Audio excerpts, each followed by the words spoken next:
The death toll is rising as massive amounts of rain from Hurricane Harvey continue to flood Houston and other parts of Texas and Louisiana.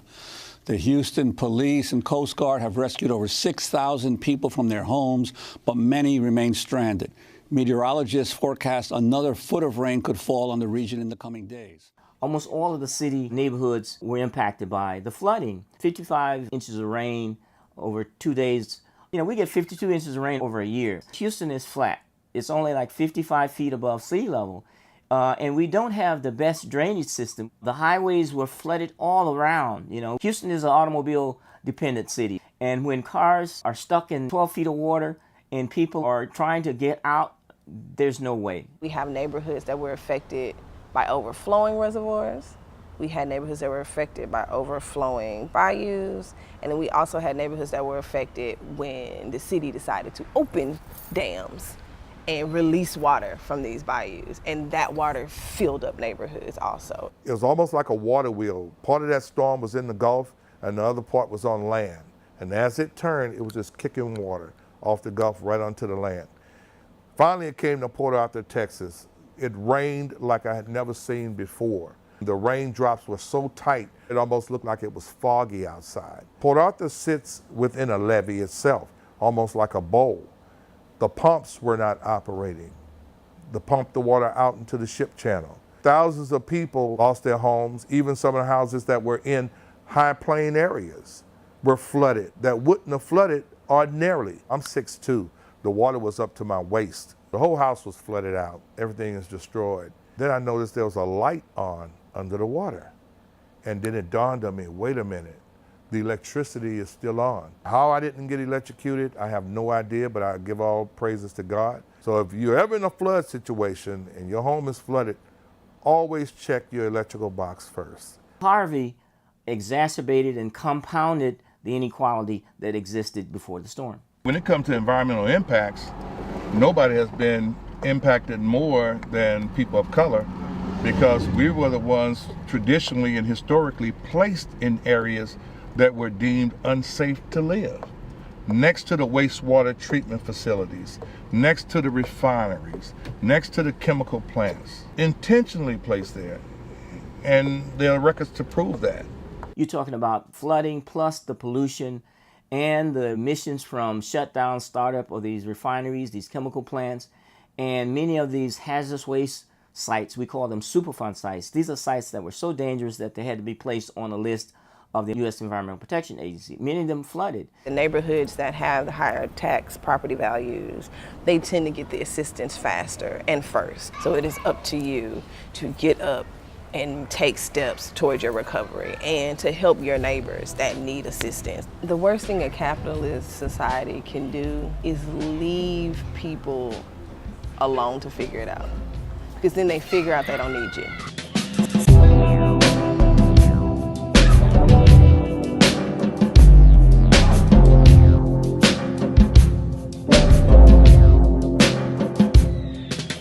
Houston is very segregated by race and by income. 75% people of color, mostly African American and Latino and Asian. And that 25% white population lives separate and apart. The best neighborhoods get allocated to people with money. We had white flight out of Port Arthur like around 1975, 76 it started. And with white flight went economic opportunities. A lot of businesses shut down, except for the dirty ones like the steel recycling facility here and the refineries. But all the major stores shut down and went more in the white communities. This is our downtown area right here, as you can see. Voila. I think this used to be, this was Crest building here. Used to sell clothing, house goods, all kind of stuff. And if I'm not mistaken, I forget what this used to be, but it was another big time clothing store, furniture store. And as you can see, all these other structures. I can't remember what they used to be, but they used to be something. I remember a time when you couldn't hardly cross this street. The traffic was so heavy, lots of business, lots of commerce. There was just so much going on, and now it's just desolate. This is where we used to live. from 65 to 67. My stepfather got into an argument with a guy just outside this store, and me and my brother was standing outside waiting for him to come out of the store thinking he was going to bring us some candy and whatnot.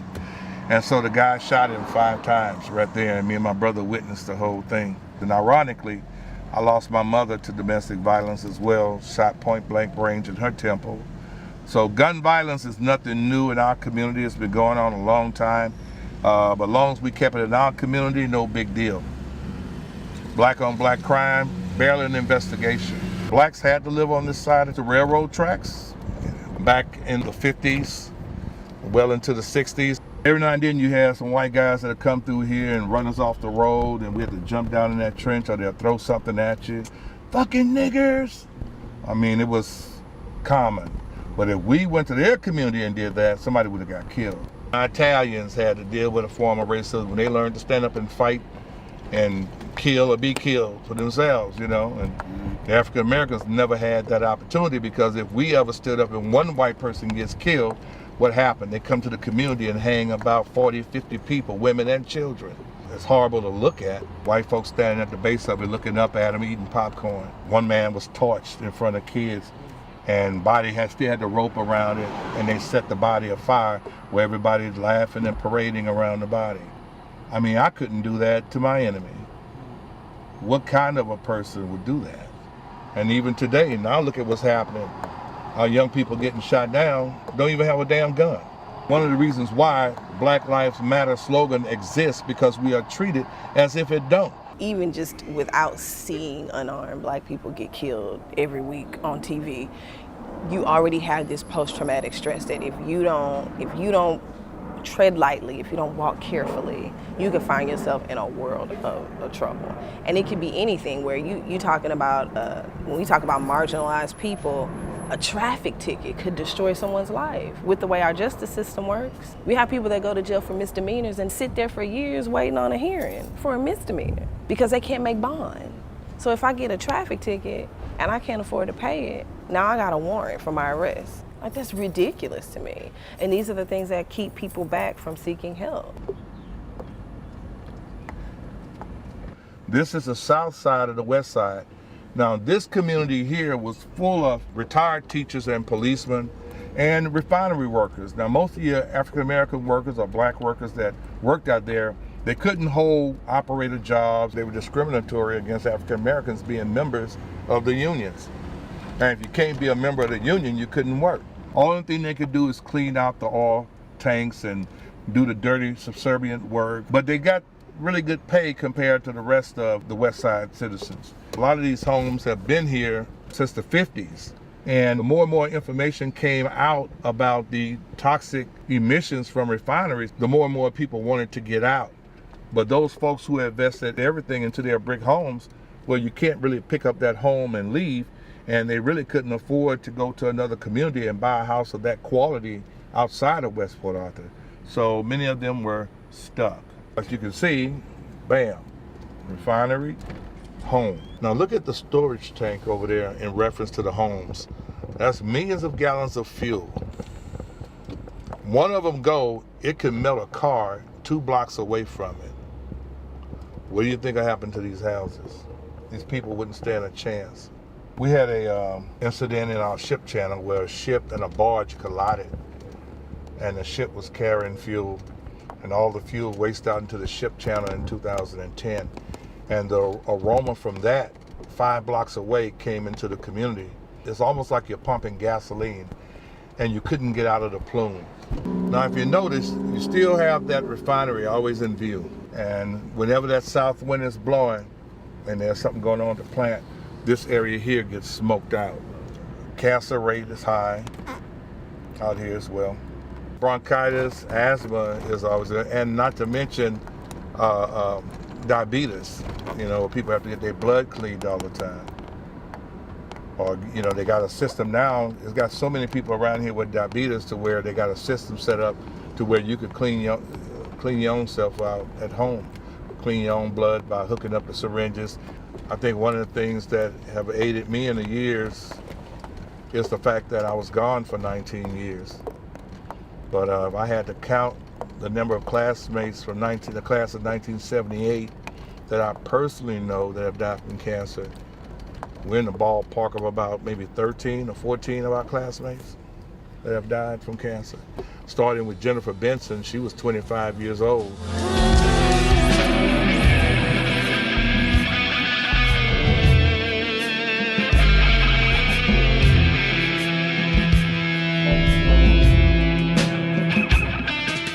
Right there is the Valero oil refinery, and then the Motiva refinery stretches from here 2 miles behind us.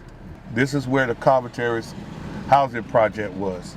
And the buildings were up here, stretched all the way back there and from side to side. It used to flood back here all the time. The infrastructure was gone. The sewer systems would back up, stunk to high heaven. The soil was contaminated with lead. In 2007, Valero had a huge sulfur dioxide release. You could see it. It was a strong, toxic, rotten egg plume. People smelled it about 3 miles away. You couldn't hardly breathe in it. There were 5, 6 ambulances that went out there to pick people up, bring them to the hospital. Everybody complaining of throat irritation, eye burning, sinus issues, and what have you. We set up a meeting on the city park near that housing project, and there were lots of people there. And we asked them, had anybody from the refinery come out to speak with them?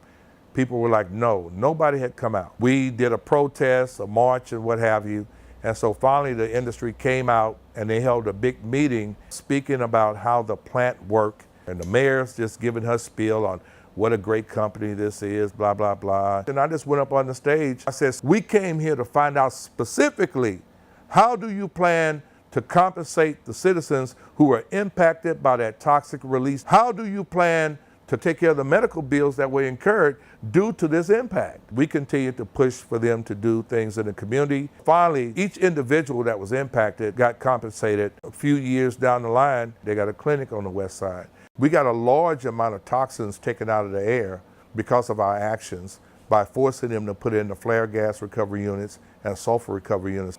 We also got the Motiva oil refinery to put in flare gas and sulfur recovery units in 2010. And we were able to get the startup shutdown malfunction rule put in place. Now they have to rectify that malfunction so that it doesn't happen again. And they have to pay a huge fine. So we're proud of that.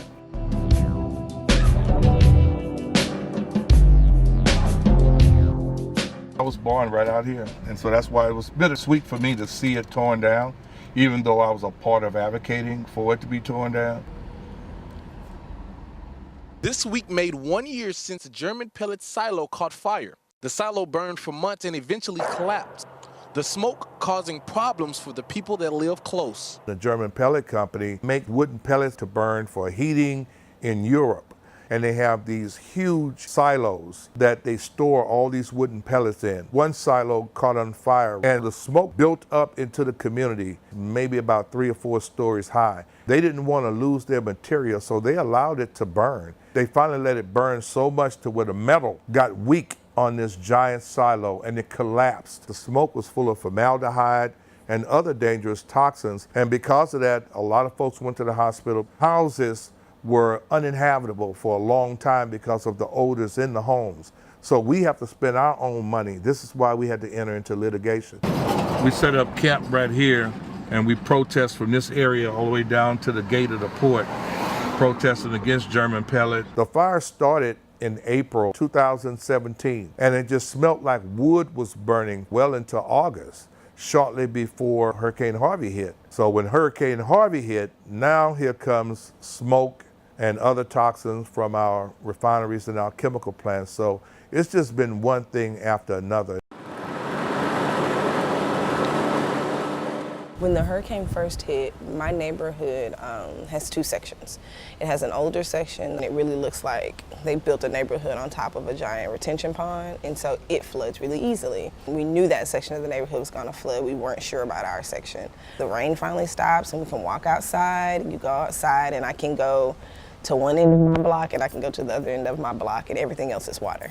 And so we're kind of stranded on this island. And so at that point you realize, okay, I can't get out, no one's coming in. I'm on Facebook and I start noticing that a lot of calls for rescue were coming from my zip code. And I noticed no one's going to help, no one's coming to this side of town. Now, This is the south side of Houston. It's a predominantly black neighborhood. And so as I sit there, I mean for hours, and I realize, okay, nothing's happening. People aren't being rescued. When rescuers would get on and talk about going to the south side, someone else would hop on and say things like, are you armed? Do you have a gun?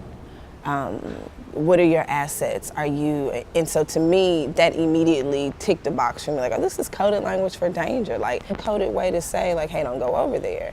And so once I realized that was happening, I got back on my Facebook page and I sent a call out, like, if there's anyone, especially a person of color, that has gone to another side of town, that has decided to go and do rescues on the west side where there are mostly white people, or in one of the rich neighborhoods, know that no one is coming to help your people. The next day, like, one boat showed up, started a channel on Zello. Some other women hopped on that live in the area, and I've never even met them. They were all like women of color. It's really cool to just kind of be talking to these women I've never heard before.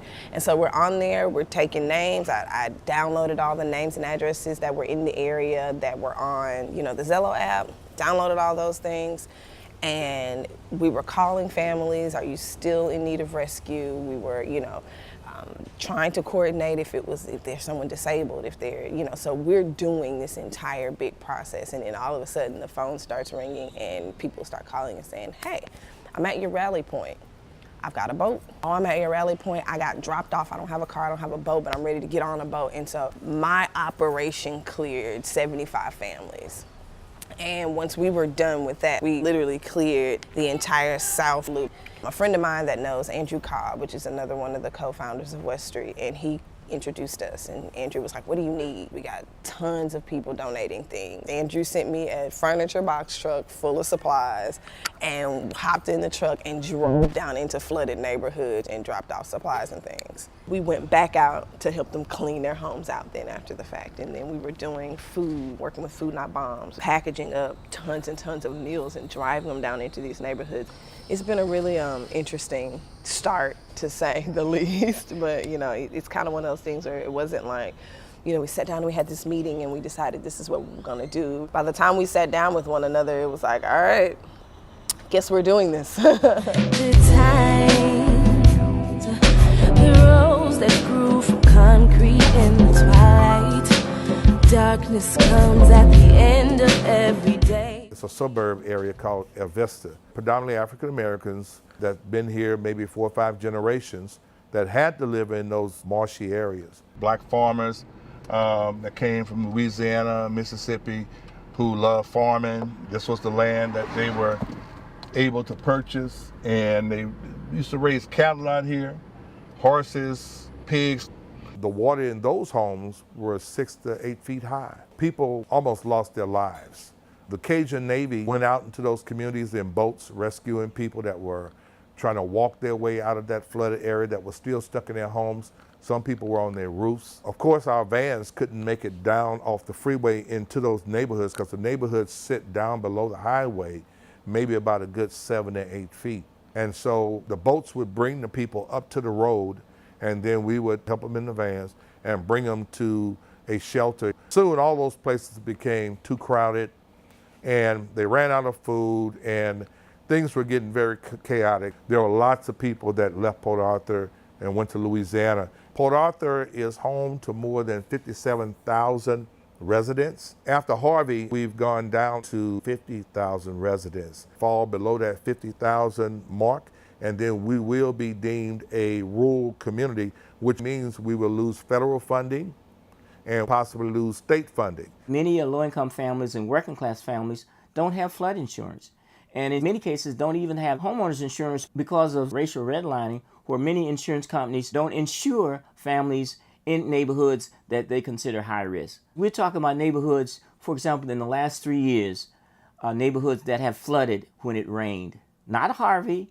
not a tropical storm, but just a heavy downpour. It's hard to even get banks to locate in those neighborhoods. And many of these neighborhoods don't even have grocery stores, supermarkets, those kinds of things. It's in upwards of thousands of people that are still displaced. I myself, still living in a mobile home right now.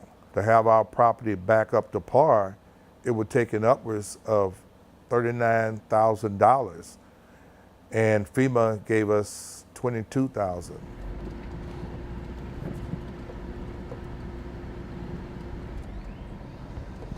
Most of these downstairs apartment complexes are still empty because they're uninhabitable right now. They're still working on fixing them up after the storm. All these houses were flooded as well.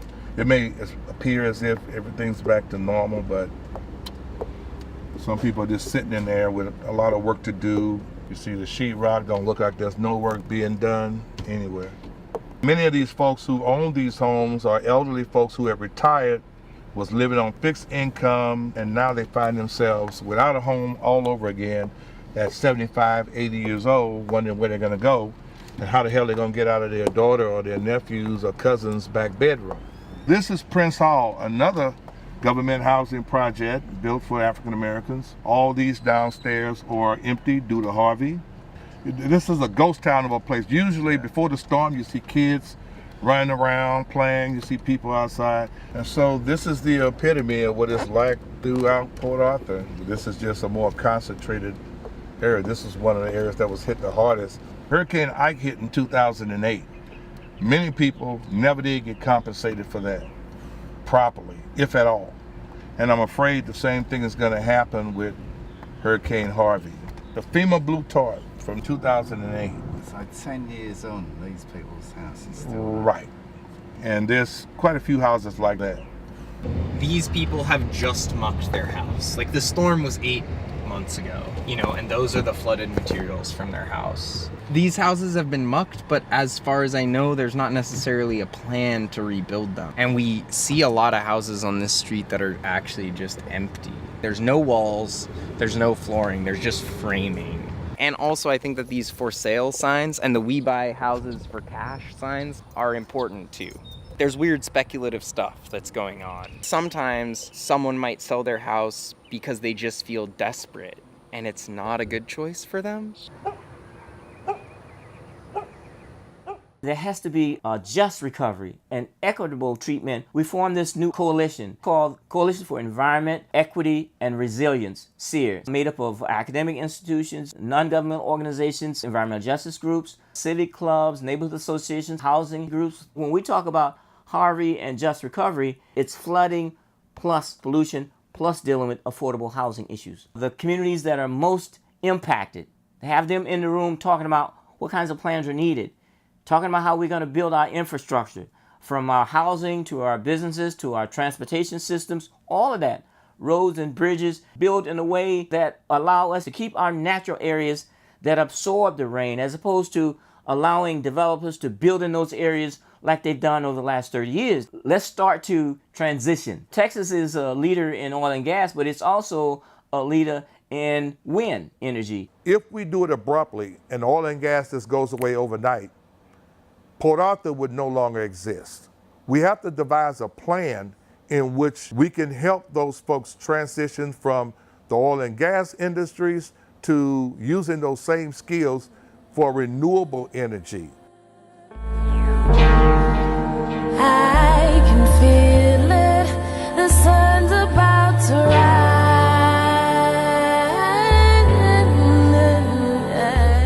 West Street recovery is very rare in the vein of nonprofit organizations because it is a horizontal organization. Families are the experts on their own recovery and they know how to proceed.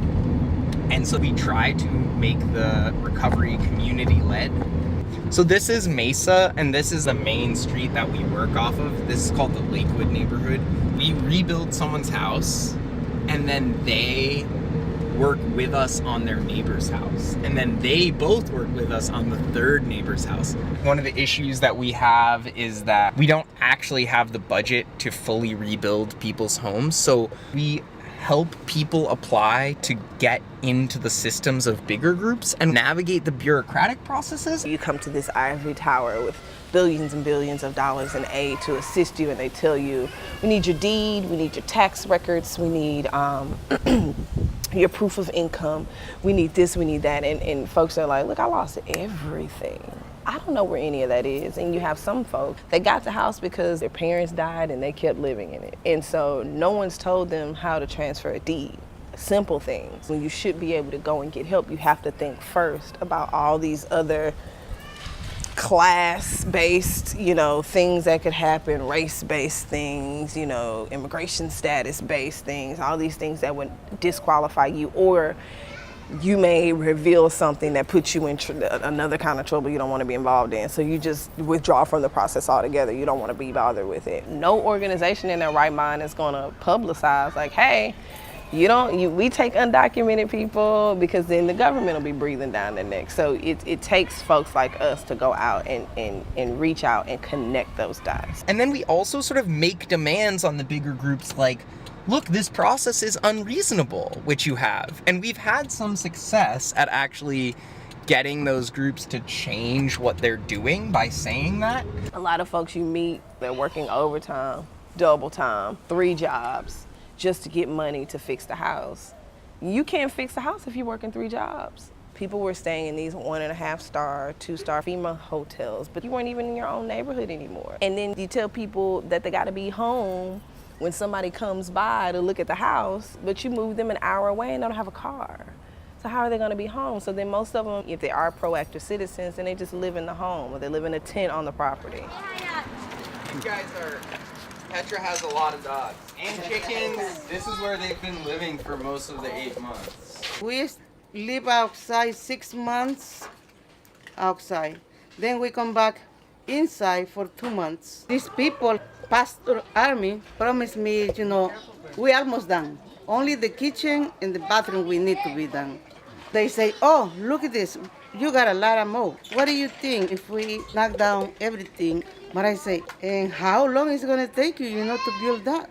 Most 3 weeks. They mash it up, the walls and everything knocked down, ceiling especially. So they left me like worse than before. After they finish, they disappear from here. So we have to come back outside again. They could have just done one thing at a time, and left them living in the house. They left us without toilet, without bathtub. We don't take no showers in here. We take a shower with the hose in the outside. And no kitchen since 8 months. I've been cooking outside for 8 months. You can have a recovery effort that takes what the community needs seriously, or you can just have these kind of colonial white churches like come around to neighborhoods like this with teams of teenagers. Like it's also really little 14. kids like tearing out houses. They have no idea what they're doing. My neighbors are still not living there. Yeah. These neighbors, they left. Yeah, those guys just came back. They just come back.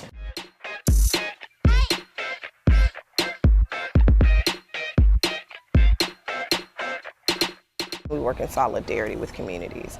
So it is up to you to take steps towards your recovery and to help your neighbors that need assistance. And then you start to find the genius that exists within your own community. If we're teaching you how to fix your own house, and your 30-year-old son is there, then he can take that skill and make some money. We can take necessary steps not only to beautify our community, but also to lessen the impact of these storms in our community. We're putting rain gardens in the neighborhood we serve in. It might reduce the water maybe 1.5 feet. It might reduce the impact of the next storm. And folks are driving by like, oh, show me how to make one. I want one in my yard. And introducing things like this, I think it is a government's worst nightmare, because when people start to realize that they don't need your scraps to function and that they could create something far better than what you've been giving them if they just work together and work on their own, I think that to me, it's a much more gratifying recovery